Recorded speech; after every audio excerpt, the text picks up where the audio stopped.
Programme का structure हम देख रहे हैं, 6 भागों में से बांटा गया है। सबसे पहला भाग डॉक्यूमेंटेशन सेक्शन, फिर link section, definition section, global variable या ग्लोबल डिक्लेरेशन सेक्शन, देन जो प्रोग्राम का मुख्य हिस्सा है मेन सेक्शन।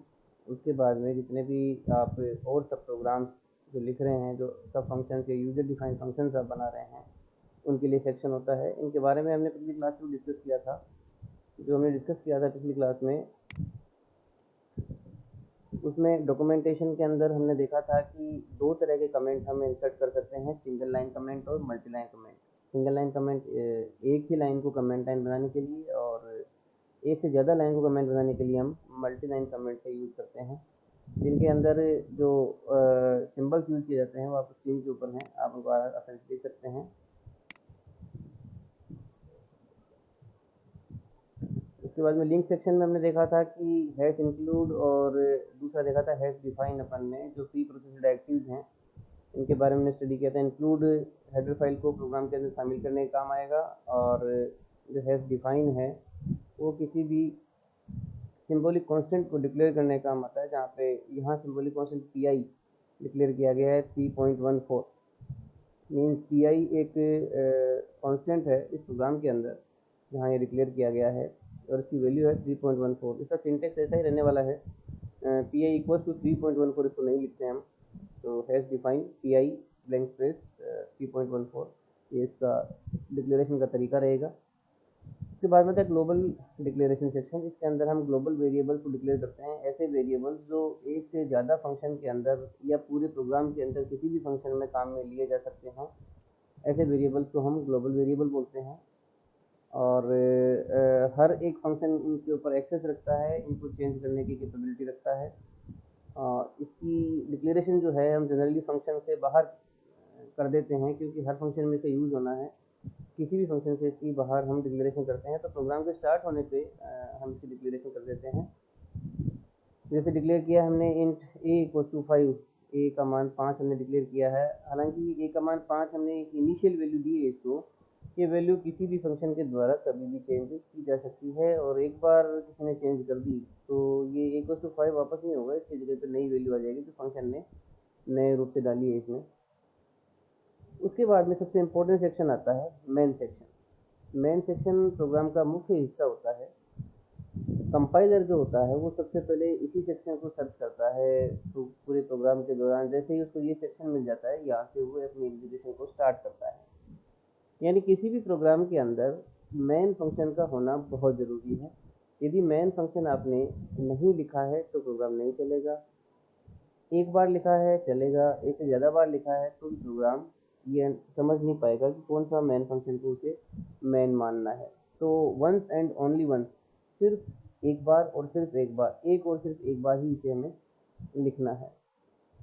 लिखने का तरीका जो है वो आपके सामने स्क्रीन पे लिखा हुआ है कि int man void, int man, int ARGC character, ऐसे सिंबल ARGV आर्ग्यूमेंट दिए जा सकते हैं। सामान्य तौर पे हम पहले वाला काम में लेंगे, जो अपने सिलेबस के अकॉर्डिंग अपन जो सी पढ़ेंगे उसमें हम इंट मैन वॉइड या ब्लैंक स्पेस लिख के हम काम में लेंगे इसको। दूसरा जो आर्ग्यूमेंट्स हम दे रहे हैं, 2 तरीके से पैरामीटर पास किए जा सकते हैं, वो हम नहीं देंगे। 2 पार्ट हैं इसके, डिक्लेरेशन पार्ट और एग्जीक्यूटेबल पार्ट। मेन फंक्शन के 2 पार्ट होंगे, declaration part and executable part. Declaration के अंदर उस फंक्शन के अंदर यानी मेन फंक्शन के अंदर जितने भी वेरिएबल्स काम आने वाले हैं उनको हम डिक्लेयर करते हैं। ये आइडेंटिफाई हमें पहले ही करना होता है कि फंक्शन के अंदर कितने के वेरिएबल्स काम आने वाले हैं, तो आइडेंटिफिकेशन कर लेंगे और उसके बाद में हम वेरिएबल्स को डिक्लेयर कर देंगे। अलग अलग टाइप के वेरिएबल हो सकते हैं, इंटीजर टाइप का, फ्लोट टाइप का, डबल टाइप का, कैरेक्टर टाइप का, जिस तरह का भी आपको वेरिएबल चाहिए उसकी डिक्लेरेशन हम कर देते हैं, क्योंकि सी लैंग्वेज के अंदर किसी भी वेरिएबल को हम तब तक काम में नहीं ले सकते जब तक कि वो डिक्लेयर ना कर दिया जाए। तो डिक्लेरेशन के बाद ही हम उस वेरिएबल को काम में ले पाएंगे। दूसरा आता है एग्जीक्यूटेबल पार्ट। एग्जीक्यूटेबल पार्ट जो है उसमें जो सी लैंग्वेज में स्टेटमेंट्स लिखे जाते हैं वो सारे के सारे एग्जीक्यूटेबल पार्ट में आएंगे। जैसे प्रिंट करना है, स्कैन करना है, इनपुट लेना है, या कोई प्रोसेसिंग का काम है, जोड़ बाकी गुणा भाग का काम है, कोई लॉजिकल ऑपरेशन करवाना है अपने को, तो वो सारे के सारे काम जो हैं वो किसके पार्ट होंगे, आपके एग्जीक्यूटेबल पार्ट के होंगे। और जनरली हर एक स्टेटमेंट जो होता है सी लैंग्वेज के अंदर, एग्जीक्यूटिव पार्ट में हो चाहे डिक्लेरेशन पार्ट में हो, सबके आगे एंड में हम सेमीकोलन का यूज़ करते हैं स्टेटमेंट को एंड करने के लिए, स्टेटमेंट टर्मिनल के रूप में। हालांकि ये सब में काम नहीं आता है, जैसे इफ है, फोर है, इनके अंदर ये यूज़ नहीं होता है। बहुत सारे स्टेटमेंट्स के अंदर इसका उपयोग किया जाता है। इसके बाद में आता है सब प्रोग्राम सेक्शन। अच्छा, मेन फंक्शन के अंदर आपको प्रोग्राम का सब कुछ लिखना होता है एक तरीके से। जैसे आप कोई भी फंक्शन नहीं बना रहे हैं, कोई भी फंक्शन नहीं बना रहे हैं दूसरा, तो मेन फंक्शन के अंदर ही सब कुछ आपको लिखना होता है। तो बहुत सारे प्रोग्राम ऐसे भी होंगे जिसमें सिर्फ मेन फंक्शन ही होगा, सब प्रोग्राम सेक्शन होगा ही नहीं। चलिए बात करते हैं सब प्रोग्राम सेक्शन की। इसको अपन यूजर डिफाइंड फंक्शन भी कह सकते हैं।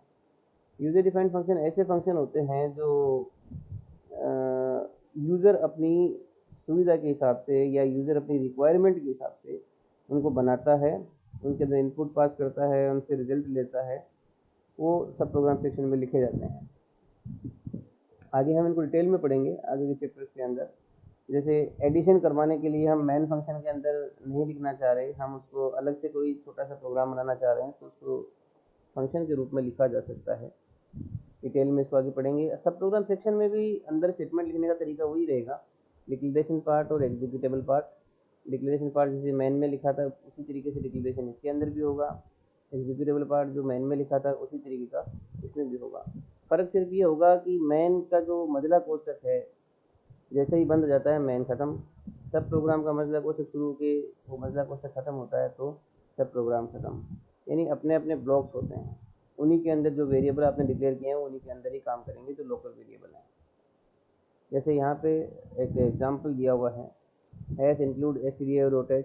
तो hash pre process directive hash include शामिल करने के लिए इंस्ट्रक्शन दे रहा है कंपाइलर को stdio.h, इसको हेडर फाइल को stdio.h को।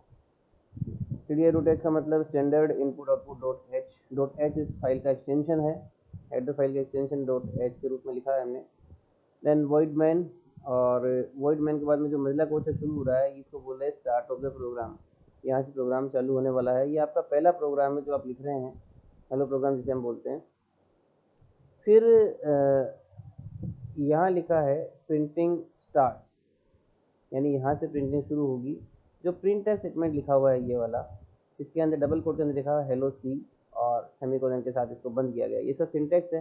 प्रिंट के बाद में छोटा कोष्ठक लगाना है, फिर डबल कोट लगाना है, फिर इसके अंदर वो टेक्स्ट लिखना है या वो डिजिट्स या जो भी आप लिखना चाह रहे हैं वो सब चीज़ें लिखनी है जिसको आपको प्रिंट करवाना है स्क्रीन के ऊपर। डबल कोट को वापस से बंद करना है, राइट पैरेंथेसिस लगाना है और देन सेमीकोलन का यूज़ करना है। यहाँ पे प्रिंटिंग एंड होती है और प्रोग्राम को हम यहाँ पे बंद कर देते हैं।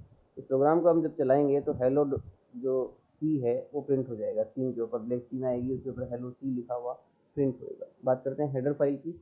हेडर फाइल क्या होती हैं? हेडर फाइल होती हैं ऐसी फाइल जो सी की लाइब्रेरी में मौजूद होती हैं, इनमें लाइब्रेरी फंक्शन का डेफिनेशंस होते हैं। जैसे अभी आपने प्रिंट काम में लिया है, यहाँ पे प्रिंटफ जो है एक्चुअल में सी के अंदर प्रिंट करने के लिए सीधा कोई स्टेटमेंट एग्जिस्ट नहीं करता है। तो ये जो प्रिंटफ स्टेटमेंट है ये हमें हेडर फाइल से निकालना पड़ता है और इसकी हेडर फाइल होती है आपकी stdio.h। एंड इस प्रिंटफ की जो डेफिनेशन है इस प्रोग्राम में काम में लेंगे। प्रिंटफ हम सभी काम में ले सकते हैं जब इसकी डेफिनेशन इस प्रोग्राम के साथ ऐड करी हुई हो। इसकी डेफिनेशन होती है इस हेडर फाइल के अंदर stdio.h के अंदर। जैसे ही stdio.h हम इसमें इंक्लूड कर देंगे तो stdio.h के अंदर जितने भी फंक्शन मौजूद हैं वो सारे के सारे इस मेन फंक्शन के लिए एक्सेसिबल, या इसके अंदर इस प्रोग्राम में जितने भी और फंक्शन लिखे गए हैं उन सब के लिए एक्सेसिबल हो जाएंगे। तो कोई भी लाइब्रेरी फंक्शन हम काम में लेना चाहते हैं तो उसकी संगत हेडर फाइल को हमें प्रोग्राम के साथ इंक्लूड करना आवश्यक होता है। जैसे यहाँ पे बताया stdio.h एक standard input output header file है। Use the function defined in the header file that need to be included in the program. This can be achieved by pre-processing directives hash include. Hash include includes the content of the header file stdio.h at the beginning of program. Program के शुरू के अंदर से content को ये include कर लेता है। जिससे यदि हम हेडर फाइल नहीं लगाएं तो क्या होगा? यदि हम हेडर फाइल नहीं लगाएंगे तो जाहिर सी बात है कि हम लाइब्रेरी फंक्शन का यूज़ नहीं कर पाएंगे। यदि हमने stdio.h नहीं लिखा है और हम प्रिंटफ करवाना चाह रहे हैं तो वो पॉसिबल